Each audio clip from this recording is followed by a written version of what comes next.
Boa noite, queridos. Estamos aqui para adorar o Rei Jesus, nosso Senhor. Ele é digno de receber nossa adoração, porque Ele nos criou, então nós devemos louvá-lo. E Ele nos salvou através da cruz, e por isso devemos adorá-lo. Então fazemos muito bem de adorá-lo com nossos corações, e cantarmos a Ele, orarmos e ouvirmos a palavra dEle. Então, minha proposta aqui é menos de mim mesmo, mais do Senhor, mais das Escrituras. Não é? Eu desejo não atrapalhar. Um irmão que chegou dos Estados Unidos, foi membro de uma igreja lá em Houston, ele disse que o pastor de uma igreja orava dizendo: Senhor, que eu saia da frente do Senhor, não é? Que eu me retire e que eu não atrapalhe. Esse é o meu propósito.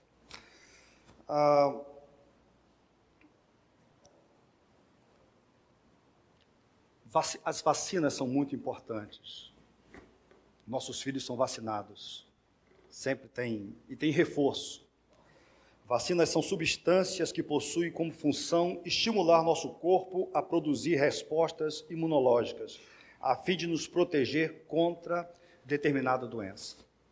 Então, elas nos protegem. Nós temos vacinado o rebanho da IBC. Uma vacina que nós aplicamos, eu penso que de 6 em 6 anos, é a nossa média, é o Sermão do Monte. Então, acho que em 2023, já está marcado, vamos estudar o Sermão do Monte. Vacina, reforço. Bom para nos humilhar. Bom para que possamos nos avaliar, também se estamos no caminho. E existe também uma outra vacina, que nós temos aplicado aqui na igreja, que é o estudo sobre o Novo Mandamento. Nós aplicamos com mais constância. Alguns irmãos não ouviram ainda sobre o Novo Mandamento. Alguns irmãos já, pelo menos uma vez, já ouviram pregação sobre o Novo Mandamento. Outros ouviram outras vezes. Cada vez ela tem elementos diferentes. Por isso não é a mesma pregação. Mas eu me proponho, nesse domingo, no próximo domingo, falar com os irmãos sobre isso. Falar para aqueles irmãos que estão chegando para a igreja, dizer como nós chegamos até aqui e qual é o nosso alvo, qual é o nosso propósito. Nós temos um alvo, nós temos um propósito, nós temos um caminho. E quando eu cheguei em 1993, eu convidei um pastor querido, um professor, um mestre, para que pudesse falar sobre a vida bíblica da igreja. Esse foi o tema da série de conferência, a vida bíblica da igreja. E ele falou sobre o Novo Mandamento. Eu entendi que Deus estava me falando ali, e desde então tenho procurado, na minha vida, me esforçado para viver o Novo Mandamento, e também tenho procurado encorajar os irmãos a não saírem desse caminho. Tá certo? Quando o apóstolo João, lá em 3 João, falou a Gaio, a um irmão, ele disse o seguinte: muito me alegrei ao receber a visita de alguns irmãos que falaram a respeito da sua fidelidade, de como você continua andando na verdade. E João completa dizendo: não tenho maior alegria do que esta, a de ouvir que os meus filhos andam na verdade. 3 João, versículos 3 e 4. Na Bíblia Viva diz assim: alguns dos irmãos que vêm aqui de viagem deixaram-me muito satisfeito ao contar-me que a sua vida continua limpa e verdadeira e que você está vivendo conforme as normas do Evangelho. Eu não podia ter maior alegria do que ouvir coisas assim a respeito dos meus filhos. Então é muito bom saber que os irmãos vivem na verdade, porque tem irmãos que começaram muito bem a fé cristã, a vida cristã, e se desviaram da verdade. Tem igrejas que se desviaram da verdade. Tem o nome de Cristo, já foram boas igrejas e depois se desviaram. O pastor Ackley pregou de uma das igrejas, me parece, lá no capítulo 3 de Apocalipse, no versículo 20, que diz que uma daquelas igrejas, a igreja de Laodiceia, onde Jesus diz assim a uma igreja: eis que estou à porta e bato. Se alguém ouvir a minha voz e abrir a porta, entrarei e cearei com ele e ele comigo. Então, olha só, Jesus está batendo a porta. A porta de onde, Carmilson? Que porta Jesus está batendo aqui? A porta de uma igreja. Onde estava Jesus? Onde estava Jesus nessa igreja? Lado de fora. Entendeu? Então há um perigo. Então, por isso que nós devemos, nas coisas fundamentais, precisamos estudar novamente, precisamos rever. Nunca é demais estudarmos sobre as coisas fundamentais. Mas eu quero convidar os irmãos, então, a abrirem suas Bíblias no Evangelho de João, no capítulo 13, nos versículos de 33 a 35. Olha como Jesus se dirige aos seus 11 discípulos, 11 apóstolos, que Judas tinha saído com a intenção de traí-lo. Eles estavam reunidos num cenáculo, eles estavam são as últimas horas da vida de Cristo aqui na terra, eles estão no aposento, eles cearam juntos, e Judas não está, agora está com os 11, e ele então se dirige dessa maneira como os irmãos têm nas suas Bíblias. Meus filhinhos, vou estar com vocês apenas mais um pouco. Vocês procurarão por mim, e como eu disse aos judeus, agora lhes digo, para onde eu vou, vocês não podem ir. Um novo mandamento lhes dou, amem-se uns aos outros, como eu os amei. Vocês devem amar-se uns aos outros. Com isso, todos saberão que vocês são meus discípulos, se vocês se amarem uns aos outros. Então, a palavra de Jesus. E algumas observações são importantes aqui. Eu quero chamar a atenção de vocês. A primeira observação, eu quero chamar a atenção de vocês sobre o tratamento terno e carinhoso de Jesus para com os seus verdadeiros discípulos. Há um tratamento terno, tratamento carinhoso. Então ele diz, filhinhos. É a única vez nos evangelhos que Jesus se dirige assim para os seus discípulos. A única vez. É interessante que quem estava ali, se você ler capítulo 13, versículo 23, vai falar de um dos discípulos, um deles, o discípulo a quem Jesus amava, estava reclinado ao lado dele. Então, o discípulo amado. Quem é esse discípulo? Era João, aquele que escreveu este evangelho. Também escreveu 3 cartas. Escreveu o Apocalipse, que o pastor Acre está pregando. O mesmo discípulo amado, João. E João ouviu, certamente achou tão bonito, tão terno aquele momento, que quando você vai ler as cartas de João, especialmente a sua primeira carta, João vai usar esse mesmo tratamento para lidar com as suas ovelhas. Abra em 1 João, nós vamos ver aqui alguns versículos. 1 de João, capítulo 2, no versículo 1. 1 de João, vamos lá, capítulo 2, no versículo 1. Quem achar primeiro só diz o seguinte, qual é o tratamento que Jesus está dando aqui? João, ele dá, escrevendo essa carta às suas ovelhas, aos seus queridos, João já idoso. Como que ele se refere? Ele chama de quê? Meus filhinhos. Também, no versículo 12, o que ele está dizendo? Filhinhos. Versículo 28. Filhinhos, a mesma coisa. Capítulo 3, versículo 7. Versículo 18 do capítulo 3. Como começa? Filhinhos. 4. Capítulo 4, versículo 4. E o último versículo, como termina? Capítulo 5, versículo 21. Então, olha só. marcou João, aquele momento. Foi um tom muito terno. A Bíblia, no capítulo 13, no versículo 1, fala do amor de Jesus pelos seus discípulos. Olha aí, capítulo 13, versículo 1. Um pouco antes da festa da Páscoa, sabendo Jesus que havia chegado o tempo em que deixaria este mundo e iria para o Pai, tendo amado os seus que estavam no mundo, amou-os até o fim.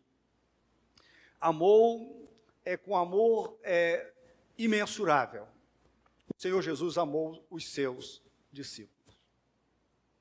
Por isso que ele trata de maneira muito terna. Então, essa é a primeira observação.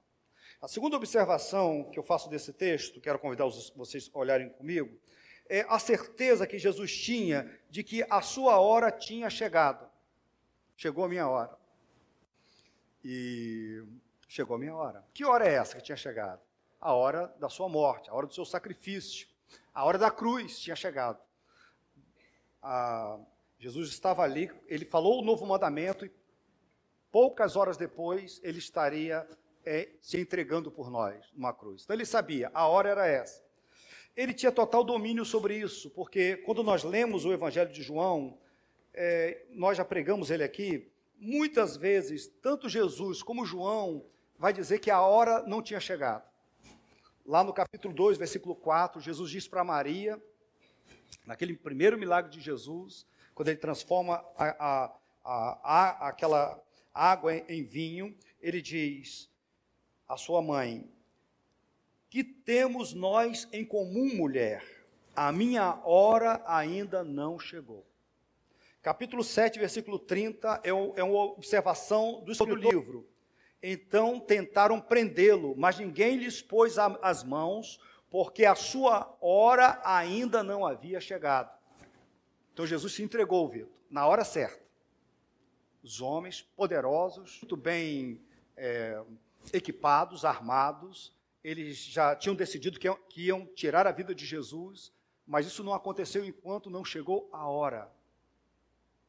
Também capítulo 8, versículo 20, o próprio apóstolo João vai dizer a mesma coisa. Aí, capítulo 8, 20.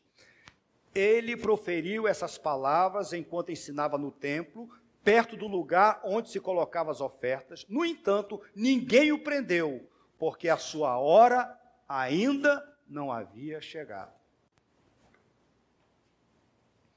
Mas no capítulo 12, versículo 23, Jesus respondeu: chegou a hora de ser glorificado o Filho do Homem.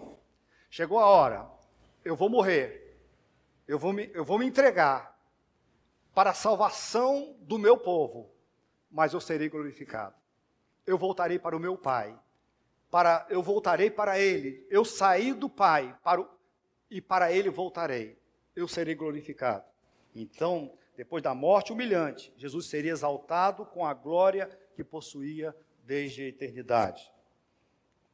Versículo 27 do capítulo 12, ele diz: agora meu coração está perturbado, e o que direi? Pai, salva-me desta hora? Não, eu vim exatamente para isto, para esta hora. Eu vim para este momento, eu vim para esse tempo. Chegou então a hora. Por isso que no capítulo 13, versículo 1, diz que Jesus sabia que ia chegado a sua hora. E o que uma pessoa faz quando sabe que chegou a sua hora, está chegando a sua hora? O que uma pessoa faz? O que ela diz? Então, sempre penso sobre isso. Se eu soubesse que o meu tempo estaria chegando, o Senhor me levaria para estar com Ele, eu não desperdiçaria esse tempo contando uma piada, navegando na internet, assistindo o jogo do meu clube. Eu não faria isso. Eu ia focar em coisas importantíssimas. Eu queria me dedicar a Fernanda, às minhas crianças, e eu queria me dedicar a vocês, à minha igreja. Esse tempo, tenho poucas horas. O Senhor disse: eu tenho poucas horas. O meu foco é vocês. Eu tenho que dizer algumas coisas importantes. Tem coisas que Fernanda vai precisar agir, que os meninos precisam saber, e as meninas também, lá de casa, e que vocês também precisam saber. Então, eu ia intensificar. E foi exatamente o que o Senhor diz. ele é a última hora, então ele vai dar um mandamento. Então esse mandamento é muito importante. Esse é o foco. Esse mandamento, ele é muito importante. Ok? Ele vai chamar de novo mandamento. Então, esse é o destaque. Olha o 34. O novo mandamento lhes dou, amem-se uns aos outros, como eu os amei. Vocês devem amar-se uns aos outros. Mandamento é uma ordem. Diante de uma ordem, de uma autoridade, como vimos hoje, nós só temos duas opções. Ou obedecemos ou desobedecemos. Agora, de quem é essa ordem? Jesus tem autoridade para nos mandar. Vocês estudaram hoje sobre a autoridade de Jesus. Vocês estão aptos para responder isso. Jesus tem autoridade para nos dar ordens? Sim ou não? Sim. Nós estudamos hoje sobre a autoridade. Ele tinha autoridade porque Jesus é Deus. Ele tinha e tem autoridade. O apóstolo João escreve o seu evangelho e aponta para a divindade de Cristo Jesus. Ele é Deus. Lá em João, no capítulo 1, de 1 a 3, ele diz, no princípio era o verbo. O verbo aqui é Jesus. E o verbo estava com Deus, e o verbo era Deus. Ele estava no princípio com Deus, todas as coisas foram feitas por intermédio dele, e sem ele nada do que foi feito se fez. O versículo 14 diz, e o verbo se fez carne e habitou entre nós, cheio de graça e de verdade, e vimos a sua glória, glória como do unigênito do Pai. Então Jesus, ele é Deus, ele é o Senhor, por isso ele tem autoridade para nos mandar. Ele é o mestre por excelência. Então, lá em casa, quando nós damos uma ordem aos nossos filhos, e às vezes eles demoram a cumprir ou entender, Tarcísio, nós falamos, filho, só obedece. Meu filho, só obedece. Você só tem uma saída, a obediência. Você entendeu? Só obedece. E aí, eles obedecem. Entendeu? E se a gente aumentar um pouquinho o tom da voz, aí ele sabe que aí a situação ficou bem crítica para ele. Então nós sabemos, as autoridades, nós devemos obedecer à autoridade, mas mais que isso, devemos obedecer a Jesus. No último texto do boletim de hoje, fala de que os soldados do templo foram enviados para prender Jesus, mas ainda não era chegada a sua hora, e eles voltaram para aqueles seus líderes, e voltaram sem Jesus. E eles dizem, cadê ele? Por que vocês não prenderam a Jesus? E eles disseram uma coisa que ecoa nos meus ouvidos desde a minha adolescência. Desde a minha adolescência. Esse versículo, eu amo este versículo.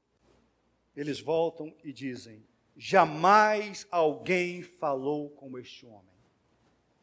Jamais alguém falou como este homem. Com autoridade. Autoridade divina. Qual é o conteúdo do mandamento? É o amor. O conteúdo é o amor. É o conteúdo do novo mandamento. Era um mandamento, não era novo. Porque lá no Antigo Testamento nós temos esse mandamento. Levítico 19, 18. Não procurem vingança, nem guardem rancor contra alguém do seu povo, mas ame cada um o seu próximo como a si mesmo. Eu sou o Senhor. Então esse mandamento de amar o próximo já existia, Isaac. Já existia. Mas Jesus está chamando de um novo mandamento. Por quê? O que tem de novo nesse mandamento? Basta olharmos o texto. Tem de novo o seguinte, você deve amar o próximo como eu vos amei. Então olha só, Jesus não amou o próximo como a si mesmo. Jesus amou o próximo mais do que a si mesmo. Ele diz, assim vocês devem amar o próximo. E como Jesus os amou. Como foi esse amor de Jesus? E eu quero chamar a atenção de vocês para contexto. Como que Jesus amou? Capítulo 13, versículo de 3 a 5 primeiro. Olha o que diz. Jesus sabia que o Pai havia colocado todas as coisas debaixo do seu poder. O Pai é Deus, seu Pai. E que viera de Deus e estava voltando para Deus. Olha só, ele veio de Deus, está voltando para Deus, ele tem poder para todas as coisas. O que nós esperamos no versículo seguinte? Então esperamos, Tarcísio, uma coisa grandiosa, Zilanda. Ele é Deus, ele recebeu todo o poder, então ele vai fazer uma coisa extraordinária, algo poderosíssimo. Ele vai fazer algo que vai muito grandioso. Mas olha o que diz o texto, o contexto. Vamos juntos? Assim, levantou-se da mesa, tirou sua capa e colocou uma toalha em volta da cintura. Depois disso, derramou água numa bacia e começou a lavar os pés dos seus discípulos, enxugando-os com a toalha que estava em sua cintura. Então, olha só, o que ele faz? Ele é Deus, recebi todo o poder, eu vou voltar para o meu Pai. A gente vai mover uma montanha, vai secar o oceano. Ele vai parar o sol. Não. Ele lava os pés dos discípulos. Era um costume naquela época, estradas empoeiradas, não tinha asfalto, calçadas, então era costume. E geralmente era um escravo, um escravo bem humilde, na escala da escravidão, era o escravo mais humilde. Ele fazia isso. Tanto é que um dos discípulos protestou contra isso. Ele não quis deixar Jesus fazer de modo algum. E Jesus está lá lavando. Deus, com todo o poder, o Criador do universo, aquele que tem todo o poder, lavando os pés dos seus discípulos. E no versículo de 12 a 17, diz que quando Jesus terminou de lavar os pés, Jesus tomou a vestir a sua capa e voltou ao seu lugar. Então lhes perguntou: vocês entendem o que lhes fiz? Vocês me chamam mestre e senhor, e com razão, pois eu sou. Pois bem, se eu, sendo senhor e mestre de vocês, lavei-lhes os pés, vocês também devem lavar os pés uns dos outros. Eu lhes dei o exemplo para que vocês façam como lhes fiz. Digo-lhes verdadeiramente que nenhum escravo é maior do que o seu senhor, como também nenhum mensageiro é maior do que aquele que o enviou. Agora que vocês sabem estas coisas, felizes serão se as praticarem. Sabe qual é o último degrau da liderança? Sabe qual é o último degrau da liderança? Sabe qual é o último degrau de um pastor? É o serviço. É o serviço. O ápice. Se Deus fez isso, queridos, Ele fez e Ele disse: agora vocês sigam o meu exemplo. Sirvam uns aos outros. Amem. Ele amou os seus apóstolos assim. Eles ficaram admirados com aquilo. E agora nós também devemos fazer isso pelos nossos irmãos também. Ah, queridos.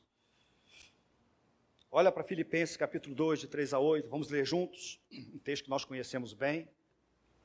Olha só que Paulo, compreendendo isso, Vamos juntos? Nada façam por ambição egoísta ou por vaidade, mas humildemente considere os outros superiores a si mesmo. Cada um cuide não somente dos seus interesses, mas também dos interesses dos outros. Seja a atitude de vocês a mesma de Cristo Jesus, que, embora sendo Deus, não considerou que o ser igual a Deus era algo que devia pegar-se, mas esvaziou-se a si mesmo, vindo a ser servo, tornando-se semelhante aos homens, e sendo encontrado em forma humana, humilhou-se a si mesmo e foi obediente até a morte, e morte de cruz. Se Deus se humilhou assim, se Deus fez isso, porque tem crentes tão vaidosos. Vamos falar de... Hoje eu conversei com o irmão Milne e falei: irmão Milne, imagine uma igreja vivendo isso aqui. Os crentes. Se tem lugar para divisão, se tem lugar para fofoca, para agressões. Todo mundo, Sônia, todo mundo querendo servir o outro. Os irmãos, todos os irmãos amorosamente, perdoando uns aos outros, prontos para servir, para deixar que o outro vá na frente. Entendeu? Deixa, na hora da refeição, no café, na fila, você colocando sempre alguém. Você ama o irmão, então a prioridade é dele. Entendeu? Alguém, pastor Acres escolheu alguém para um determinado serviço, então não tem ciúmes, fica alegre com o outro. Não é isso? O outro conseguiu um emprego bom, você fica feliz, não se ressente. Já pensou uma igreja assim? Não tem lugar, queridos. Não tem lugar para briga, para grupos. Por isso que nós precisamos de Emanuel, novo mandamento. Nós não podemos sair desse caminho. Nós não podemos sair. Precisamos dessa vacina, pastor Ackley. Precisamos dessa vacina. Jesus também amou morrendo por eles. Nós vimos agora no texto de Filipenses. Lá em João 15, versículos 12 e 13, ele diz: o meu mandamento é este, amem-se uns aos outros como eu os amei. Ninguém tem maior amor do que aquele que dá a sua vida pelos seus amigos. Então esse é um mandamento recíproco. É um mandamento que eu devo exercer para com os irmãos para comigo. É um mandamento recíproco. Mandamento recíproco é uma mão lava a outra. É isso aqui. O que é reciprocidade? É isso aqui. Uma mão lava a outra. Agora, uma mão só para lá, é complicado você lavar a sua mão. Uma só. Você precisa das duas. Mandamento recíproco é exatamente isso. A obediência do crente, ela é reveladora. Em primeiro lugar, ela revela a nossa autenticidade. Revela a nossa autenticidade. Eu separei alguns versículos que vai falar sobre isso. A nossa autenticidade. Olha aí, João 14, versículo 15. Jesus fala. Vamos juntos? Se vocês me amam, obedecerão aos meus mandamentos. Então, quem ama Jesus, obedece os seus mandamentos. E qual é o novo mandamento? É que nós devemos amar. Quem ama Jesus obedece. Versículo 21, todos juntos?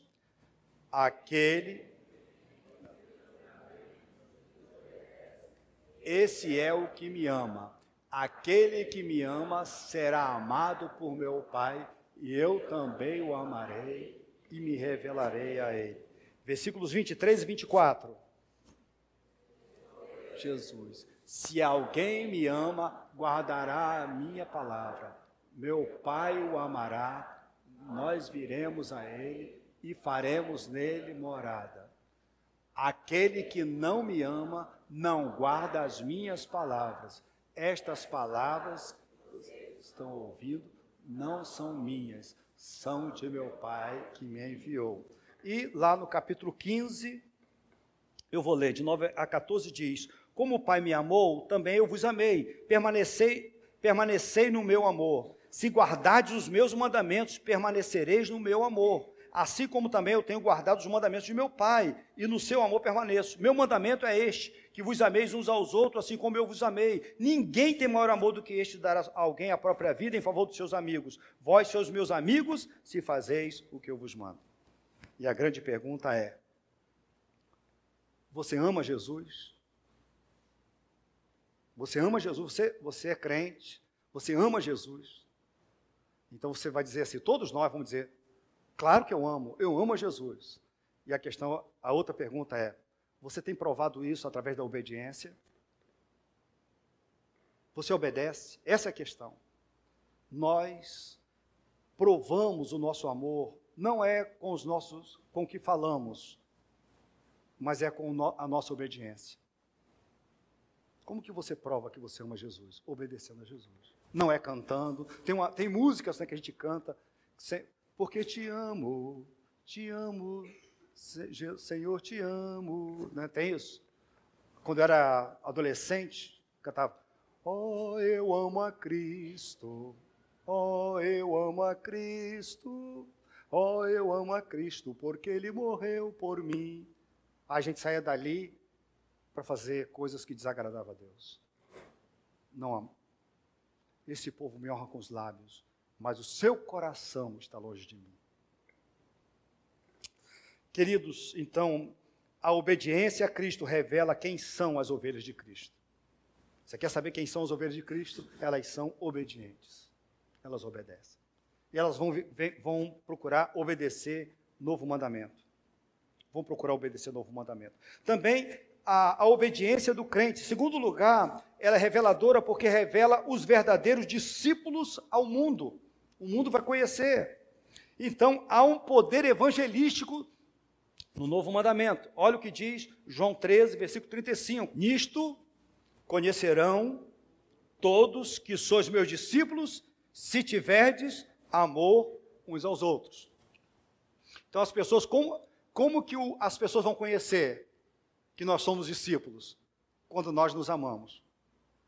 Foi isso que aconteceu com aquela primeira igreja em Atos dos Apóstolos. Exatamente isso.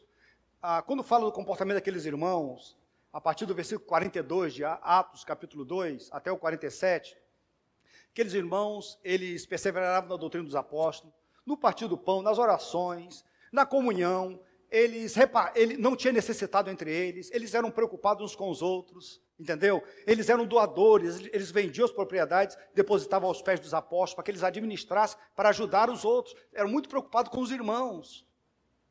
As pessoas de fora, lá de Jerusalém, olhavam aquela igreja, e eles diziam o seguinte, pensavam igual a gente assim, gente, o que está acontecendo com aquele povo? Ninguém dá nada a ninguém. Não é isso que a gente diz? Ninguém dá nada a ninguém. Você recebe telefonema sempre de bancos riquíssimos, você está sempre recebendo. Recebe de administradora de cartão de crédito, de banco, você não aguenta mais. Eu tenho uma certeza, eu tenho. Ninguém ligou para te dar nada. Entendeu? Ninguém ligou, hein, Simar? Ninguém liga para dar. Fala assim, ó, nós temos aqui um dinheiro, sobrou, entendeu? Você foi sorteado. Não, esse negócio de ser sorteado, até ligam, né? Mas vocês sabem que a gente diz assim, ninguém dá nada a ninguém.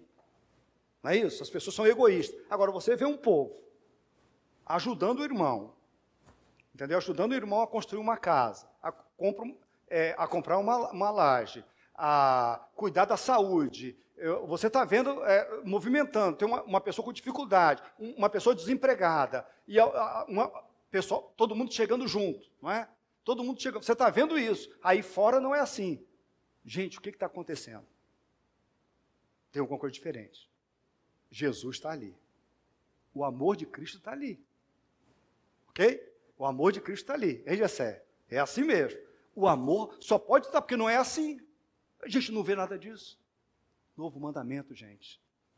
Ele é altamente evangelístico. A gente pensa assim, nossa igreja, temos que movimentar, vamos sair distribuindo folhetos por aí, vamos fazer culto na praça, vamos fazer visita nos hospitais, vamos fazer uma grande cruzada, vamos convidar um grande pregador, quem sabe o Hernando Dias Lopes, o Augusto Nicodemos, vamos para a praça, vamos pregar, gente, vamos agitar.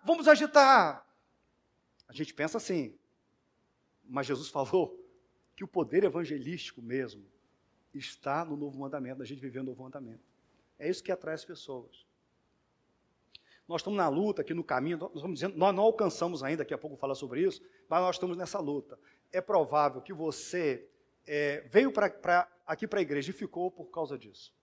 Alguma coisa. Ainda nós estamos assim, caminhando nisso. Não chegamos ainda, mas é possível dizer, gente, tem alguma coisa diferente naquela igreja, naqueles irmãos, tem coisas diferentes. É possível. Nós ainda não chegamos, estamos ainda lutando há tanto tempo, mas engatinhando ainda, né, nesse quesito. João estava ali, não é isso? Ele amava Jesus, ele prestou bastante atenção, João, e por isso que ele usa o mesmo termo, filhinhos, e agora vocês vão ver que a carta de João, a primeira carta de João, está cheio de mandamento, que deve amar o irmão. João estava ali, ele pegou, entendeu? Se tem alguém que estava dos 11 e pegou essa mensagem, disse, essa é a minha mensagem. Tanto é que a gente diz, né, Gessé, há muito tempo, que João é o discípulo do amor, né? O apóstolo do amor. Mas olha só, eu vou chamar a atenção de vocês, olha que João escreve, 1 João 3,16. 3,16, vamos juntos? Nisto conhecemos o que é o amor. Jesus Cristo deu a sua vida por nós, e devemos dar a nossa vida por nossos irmãos. Gente, com quem João aprendeu isso? Com quem João aprendeu isso? Ele estava lá, ele ouviu. Também, olha capítulo 2, de 9 a 11. Vamos juntos? Quem afirma estar na luz, mas odeia seu irmão, continua nas trevas. Quem ama seu irmão, permanece na luz, e nele não há causa de tropeço. Mas quem odeia seu irmão, está nas trevas, e anda nas trevas. Não sabe para onde vai, porque as trevas o cegaram. Olha só, você conhece algum irmão que odeia o outro? Algum crente já foi membro de alguma igreja onde tinha gente odiando o outro? E às vezes falava assim, como se fosse uma grande coisa. Não sentava perto, não ia na casa, não conversava, evitava, entendeu? Às vezes desprezava, ignorava. Hoje eu liguei para um grande amigo meu, um pastor, e ele disse que ele foi cumprimentar uma ovelha dele hoje, e a ovelha ignorou ele. Hoje eu fui cumprimentar uma ovelha, hein, Jonas? E a ovelha ignorou. Não quis cumprimentar. Um dia eu quis cumprimentar um irmão, aqui na igreja, né? Quis cumprimentar, e eu estendi a mão, fiz assim. E ele fez assim.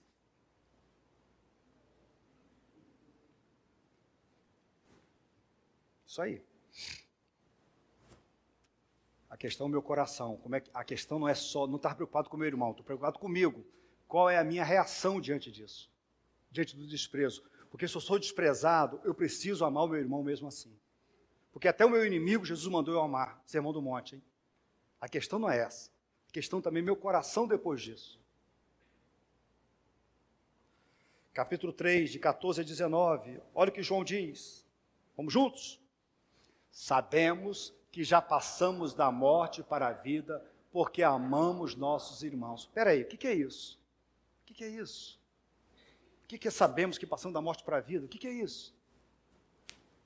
Sabemos que somos o quê? Salvos, que somos crentes, não é isso? Qual é uma das marcas de um crente verdadeiro?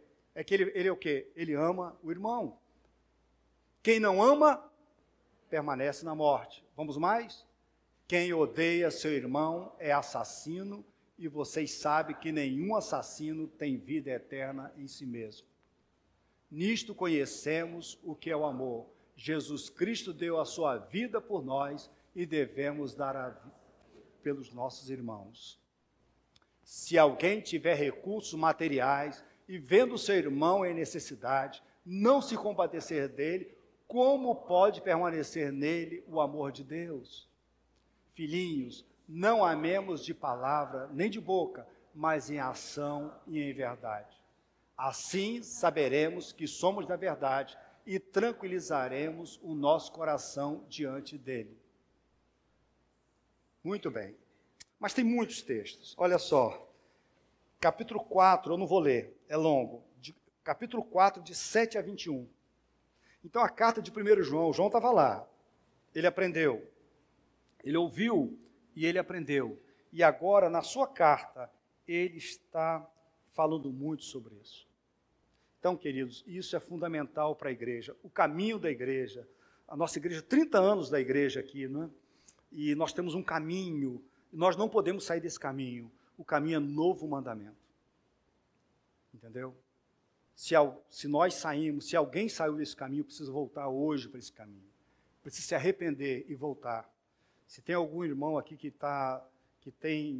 não fala com o irmão, que tem nutrido amargura, repúdio com esse irmão, e você sabe disso, olha só, você está no caminho ruim. Seu caminho não é bom. Você não está certo. O Senhor não se agrada disso. Você não está provando que você ama Jesus. Você precisa se arrepender. Você precisa se arrepender. Se você tem sido insensível para com o seu irmão, você sabe de um irmão que ele precisa de ajuda, e você não abre o seu coração para isso, para ajudar, você tem pecado. O Senhor não se agrada disso. Porque o Senhor mandou você amar o outro, amar o próximo, amar o irmão, é mandamento. Jesus não disse, olha, se tiver vontade, vocês façam. Quando você tiver vontade, quando você amadurecer, quando você crescer, você faça isso. Não, não é uma opção, nós não temos essa opção. É uma ordem. É uma ordem. Mais próximo, horas depois de Jesus ter pronunciado o novo mandamento, Jesus orou por nós. Em João 17, versículo 20 e 23, ele diz, minha oração não é apenas por eles, pelos 11, rogo também por aqueles que crerão em mim, somos nós, por meio da mensagem deles, nós cremos pela mensagem apostólica, nós cremos por eles, para que todos sejam um. Pai, como tu estás em mim e eu em ti, que eles também estejam em nós, para que o mundo creia que tu me enviaste. Dê-lhes a glória que me deste, para que eles sejam um, assim como nós somos um, eu neles e tu em mim, que eles sejam levados à plena unidade, para que o mundo saiba que tu me enviaste e os amastes como igualmente me amaste. Então você ama o seu bairro Novo Cavaleiros. Nós amamos o Novo Cavaleiros. E nós queremos alcançar o Novo Cavaleiros. Precisamos, de fato, pregar. Nós devemos pregar o Evangelho. Mas mais do que isso, nós precisamos viver o novo mandamento. Entendeu, Ricardo? Porque às vezes é possível que tem uma igreja evangelística, irmão Antônio Luiz. Enivaldo, aquela igreja é muito evangelística, mas os irmãos vivem brigando. É um mau testemunho. Ninguém quer ir para lá. Você não quer ir para lá. Entendeu? A igreja é evangelística, eles evangelizam mesmo. A igreja missionária, é uma igreja missionária. Mas os irmãos são desunidos. Um fala mal do outro. Ninguém ajuda o outro. Gente, esse não é o evangelho. É como aquela história de um vendedor de sabão que está vendendo o melhor sabão do mundo, o mais poderoso, que deixa a roupa clarinha e a roupa dele está toda encardida. Ok? Estamos caminhando para o fim. É possível viver o novo mandamento na igreja? Será que é possível, Vitor? É possível, Marcelo? Marcelo. Juliana. Não é isso, pastor Acre, hoje? Não é isso? A gente vai aprendendo com os bons. Vamos aprendendo com os bons, né? Vanessa. Mas olha só. É possível viver o novo mandamento? Será que é possível viver o mandamento? É claro que é. Sabe por quê? Porque Jesus mandou, gente.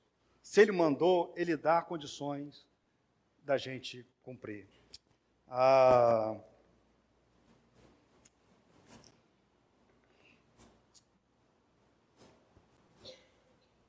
Eu quero falar sobre, já estou terminando, falar sobre uma faceta do amor, porque amar é o seguinte, é ajudar, é chegar junto, ajudar a levar a carga do irmão, é perdoar o irmão, é ser um doador, é ser uma pessoa generosa, tudo isso é verdade. Mas tem uma faceta importante do amor que é verdadeira, sabe qual é? É que o amor, ela exige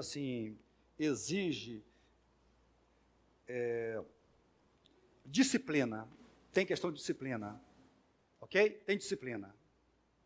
O amor, olha só, quem ama, corrige. Eu tenho aqui grandes irmãos, amigos meus, eu tenho assim, paixão pelos meus amigos. Nesses anos todos, temos irmãos assim, que estão sempre cuidando de mim e me mimando. Tem vários irmãos que têm muita coisa comigo. E eu sempre fico falando penso o seguinte, como que eu vou assim, eu vou corresponder a esse amor dos meus irmãos? Sabe como? Corrigindo-os. Se eles estiverem errados, eu vou corrigir. Então tem um irmão que me ajuda muito, né? Está sempre me ajudando e tal. Meu irmão, meu parceiro, João é meu parceiro de viagem. Como que eu correspondo ao amor de João? Corrigindo ele. Se ele está errado com a mulher, eu vou corrigir, João. Volta para o caminho. Entendeu? Agiu com brutalidade, falou, João, não é assim.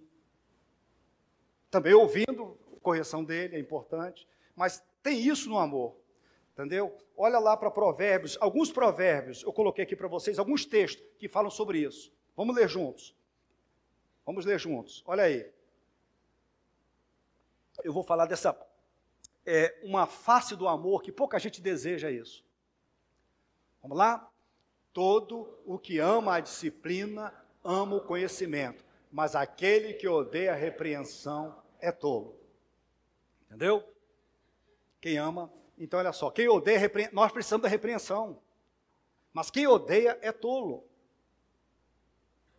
Não é isso? Eu odeio repreensão. Por isso que as nossas crianças não gostam da disciplina. Se eu perguntar a Serginha e a João Pedro, se eles gostam, Abner, se você gosta da disciplina, né, do papai, entendeu? O que mostra na criança, né? A criança mostra que ela precisa amadurecer ainda. Eles revelam que eles precisam amadurecer. Tá certo? Olha o próximo versículo. Vamos lá? A insensatez está ligada ao coração da criança, mas a vara da disciplina a livrará dela. A insensatez é a tolice.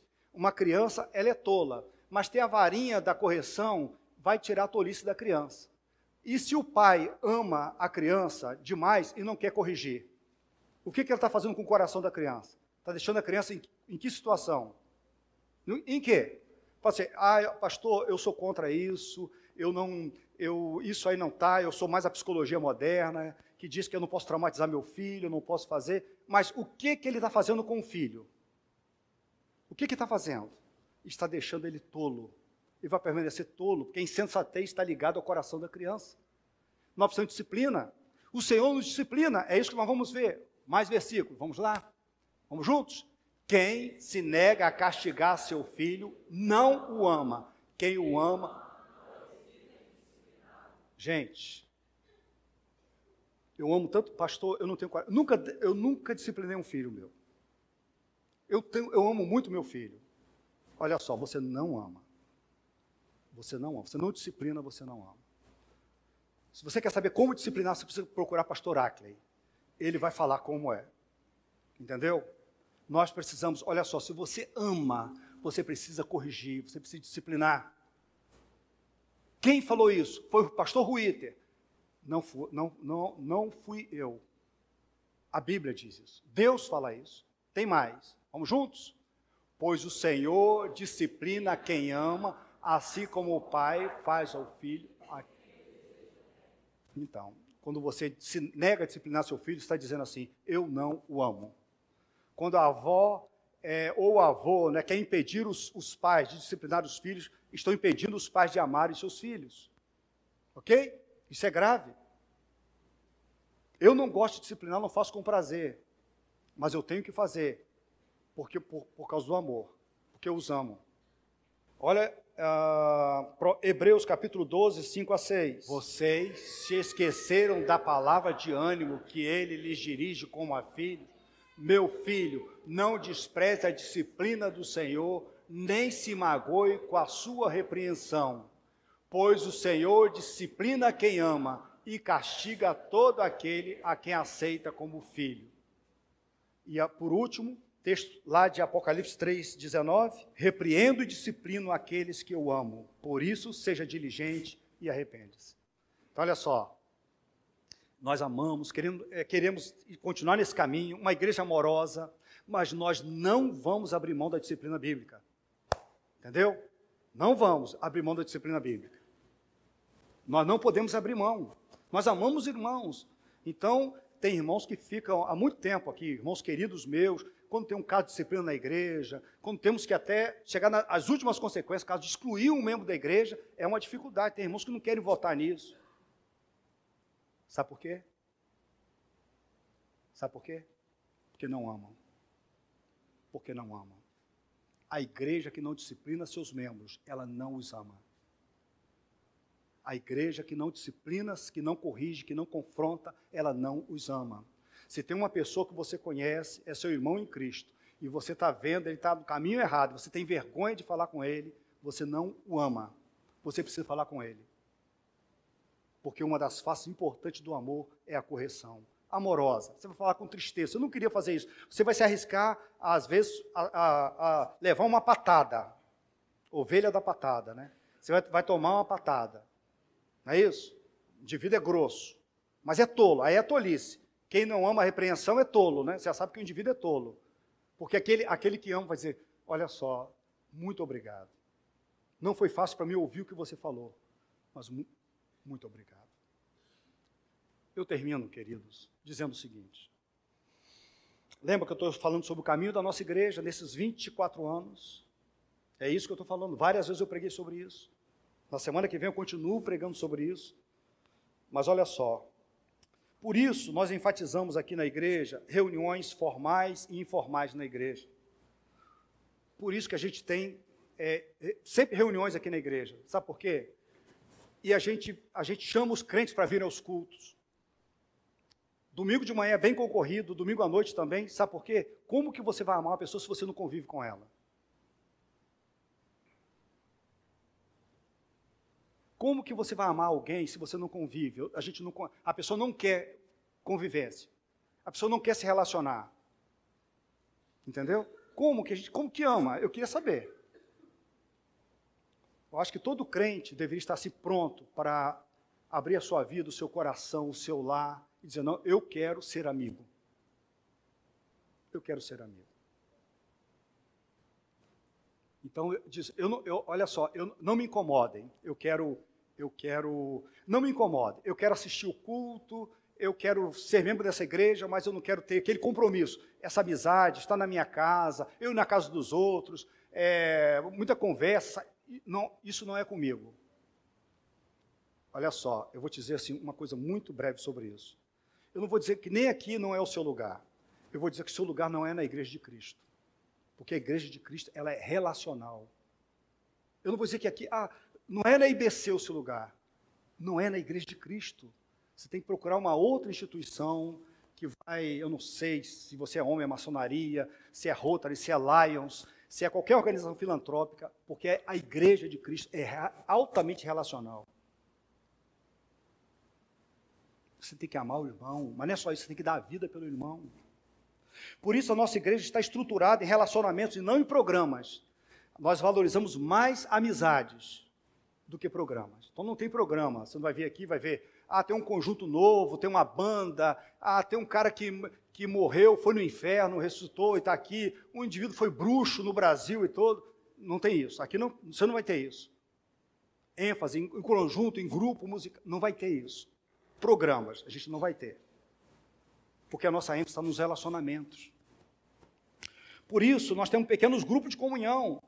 Há mais de 20 anos, grupos pequenos, para quê? Não tem como você ter comunhão com a igreja inteira, você tem com o seu grupo pequeno.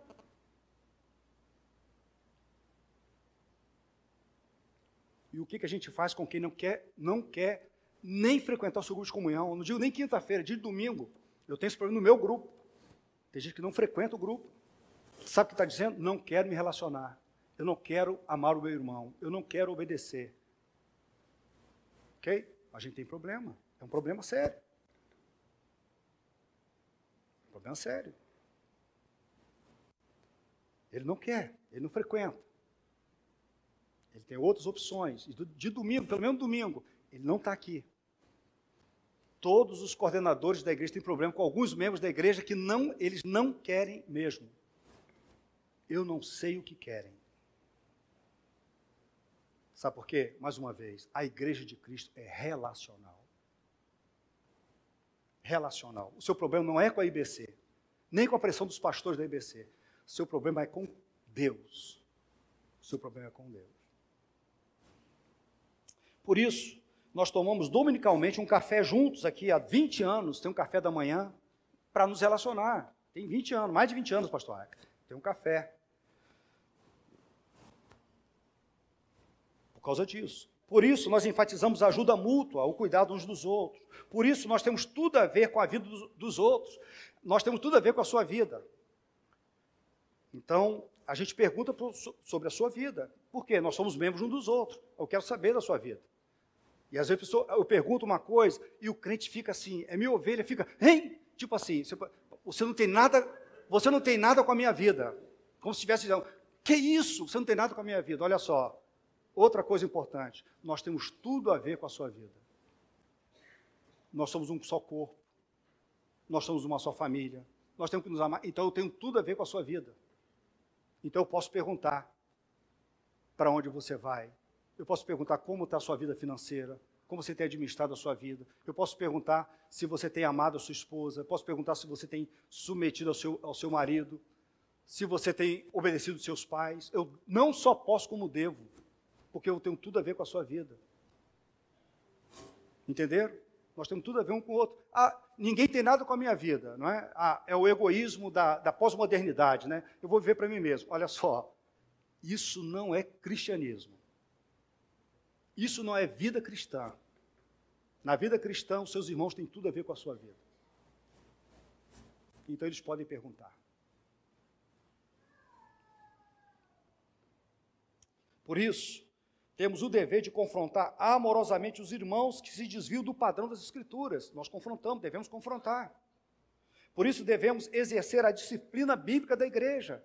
Porque uma igreja amorosa disciplina, como Deus nos disciplina. Então, uma igreja tem a ver com amor. Essa igreja não ama porque ela exclui os seus membros. Não é assim. Não é assim. A Bíblia não é assim. Essa igreja ama, por isso ela disciplina os seus membros. A igreja que ama disciplina, queridos. O pai que ama disciplina. Nós crentes deveríamos ser facilmente identificados pelo modo de viver, falar, pensar e reagir. Fomos chamados para ser santos e irrepreensíveis na presença de Deus. O maior sinal da vida de Jesus dentro dos nossos corações é o amor que serve, que perdoa, que conforta e que confronta. O amor nunca é manifestado pela indiferença, rivalidade, egoísmo, insultos e fofocas. Por isso, como a igreja neotestamentária, nós repudiamos veementemente esses pecados. Eu termino com um texto de um pastor que diz o seguinte: esse novo mandamento fala de um amor que ninguém conhecia até então, e ninguém podia praticá-lo senão pelo poder de Jesus e pela influência do seu exemplo. Não se trata do amor natural pelo próximo, nem do amor que existe entre os membros de uma família. Esse amor é totalmente novo. Por isso, sua prática consiste na obediência de um novo mandamento. Até então, o homem conhecia o amor ao próximo como a si mesmo. Esse amor tinha limites e era regulado pelo amor a si mesmo. Jesus, porém, nos amou mais do que a si mesmo. Ele nos amou e a si mesmo se entregou por nós. Ele nos amou e deixou a glória para habitar entre nós. Ele nos amou e vestiu-se pele humana e calçou as sandálias da humildade para servir-nos. Ele nos amou e andou por toda parte fazendo bem, libertando todos os oprimidos do diabo. Ele nos amou e por nós foi perseguido, traído e torturado. Ele nos amou e levou sobre si os nossos pecados, não levando em conta a ignomínia da cruz, pela alegria que lhe estava proposta. Ele nos amou e suportou a morte, e morte de cruz, para nos dar a vida eterna. Ele nos amou e se fez pecado por nós, para que nós fôssemos justificados. Ele nos amou e foi feito maldição por nós, para que nós fôssemos benditos eternamente. Se Ele nos amou e deu a sua vida por nós, o amor consiste em amarmos aos irmãos e darmos a nossa vida por eles. O amor vivido entre os irmãos transborda para além das fronteiras e alcança o mundo. O amor entre os irmãos tem um profundo impacto evangelístico. Quando o mundo olha para nós e vê o amor vivido, mais do que o amor falado, precisa curvar a realidade inegável de que somos discípulos de Jesus, aquele que por amor, sendo Deus, se fez homem, sendo Senhor, se fez servo, sendo rico, se fez pobre. O amor é o sermão pregado aos olhos. O discurso do amor impacta mais aos corações do que carradas de palavras desprovidas dele. O amor é a maior defesa do nosso discipulado. Não somos conhecidos como discípulos de Jesus pelo nosso conhecimento, nem mesmo pelos nossos dons. Somos conhecidos como seus discípulos pelo amor. O amor é a prova dos 9, o argumento mais poderoso, a apologética final. Aqueles que amam nasceram de Deus, pois Deus é amor. Aqueles que amam são filhos da luz, andam na luz e são luzeiros no mundo em trevas. Que o nosso amor uns pelos outros seja a maior evidência da nossa fé e a nossa mais eloquente pregação aos olhos do mundo. Viver o novo mandamento de Cristo plenamente é o nosso alvo na igreja. Eu termino parafraseando o apóstolo Paulo, quando ele diz: não que já tenhamos obtido tudo isso, ou tenhamos sido aperfeiçoados, mas prosseguimos para alcançá-lo, pois para isso também fomos alcançados por Cristo Jesus. Irmãos, não penso que já alcançamos este alvo, mas uma coisa devemos fazer, esquecendo-nos das coisas que ficaram para trás e avançando para as que estão adiante, prossigamos para o alvo, a fim de ganharmos o prêmio do chamado celestial de Deus em Cristo Jesus.